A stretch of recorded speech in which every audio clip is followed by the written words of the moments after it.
True story. I was working at a community one day and a random call came in. The caller asked if a particular resident lived at the community. Of course, I didn't release any information. But later that day, a suspicious vehicle kept circling our parking lot for like 20 minutes. Then the property manager, who was out walking the property, came running full speed ahead towards the leasing office, telling us to lock the doors. We were just about to close, but ended up being locked in for about 2 hours. Turns out the person that was circling the parking lot had a gun and was looking for one of our residents. Plus, he had threatened the manager. On that note, this video is about confidentiality. You never know what harm you could be causing by releasing information to the wrong person.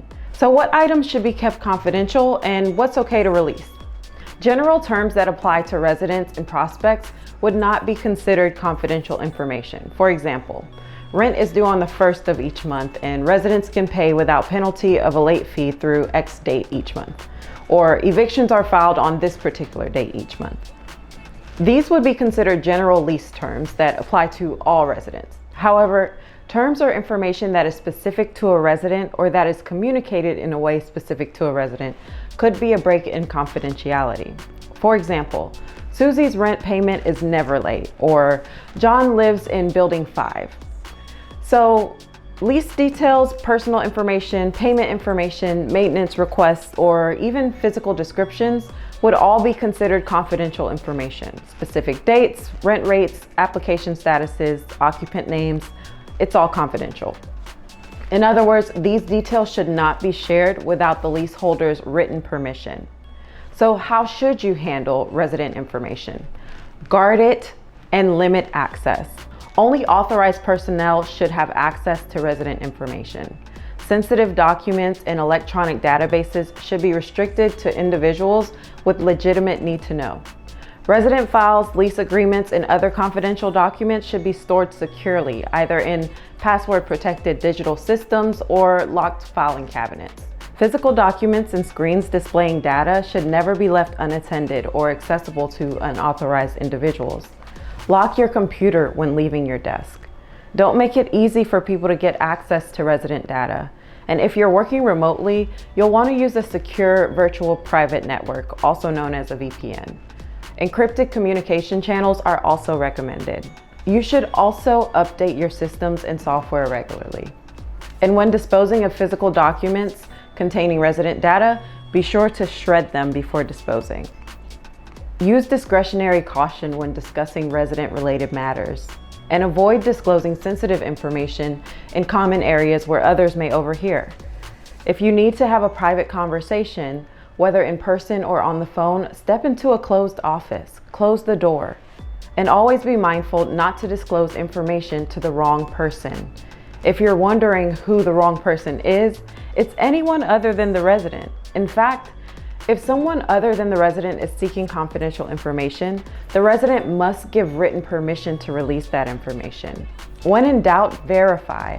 Ask to view their photo ID and verify it's the actual leaseholder. This may sound strange, but double check to be sure the photo on the ID actually looks like the person standing in front of you, and that the photo ID actually looks legit. You'd be surprised what people try these days. If the person is not listed as a guarantor or a leaseholder, do not release any information. Now, if the resident does want to give permission to release certain information, they would need to send you an email from the email address listed on their resident account. The email would need to include a statement giving you or the community name permission to release that specific information to said person on X date. For example, hello, I am Sam Smith in Unit A202.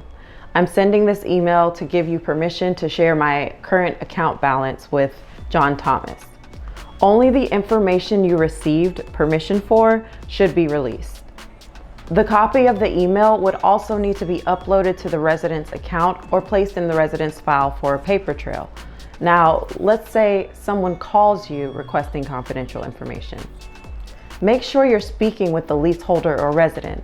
Ask the caller to verify their date of birth, last 4 digits of their social security number, or their last maintenance request. I should also mention that verification is different from confirmation.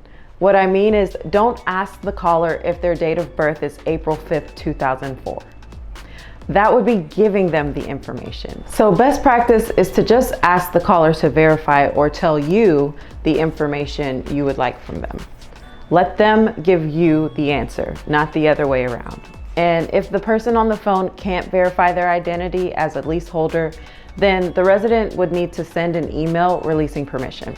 Also, in case you are wondering, no, you cannot have the leaseholder give you permission over the phone. It must be in writing. Why? You need a paper trail, proof to show that you received permission in case something happens. Even if it's the mail person, a vendor, or even a police officer, you should not give confidential information without the resident's consent or an approved warrant. Releasing information to the wrong person could cause harm. You never know someone's personal situation, and you have a legal obligation to guard confidential information. If a detective or officer needs access, they'll provide the necessary paperwork.